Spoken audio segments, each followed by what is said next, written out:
Hello everyone, I'm Brandon from the Retable team. In this video, I will show you the settings area that we have added to the account details. With this setting field, you can set the date format, digit format and currency format you want to use in Retable. Thus, these values come by default everywhere in Retable. You do not need to set them separately for each of your tables or columns. Let's see how it works.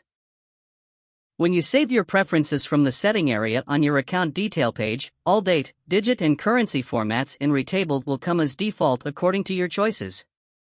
Of course, you can change this anytime. Let's see how it works by adding a few columns to this table.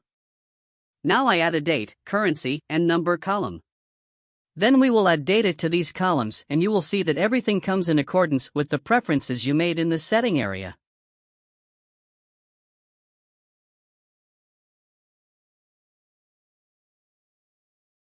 Okay, almost done. Now we can start adding our data. I'm choosing a date for the date column. As you can see, this date exactly came in the format we wanted. Now let's go to the currency column and add data. That's it, it came in exactly the format we chose. Now let's add a value to the number column to check if our digit setting is working. That's all. I hope this helps you. Don't forget to let us know your thoughts. Have a nice day.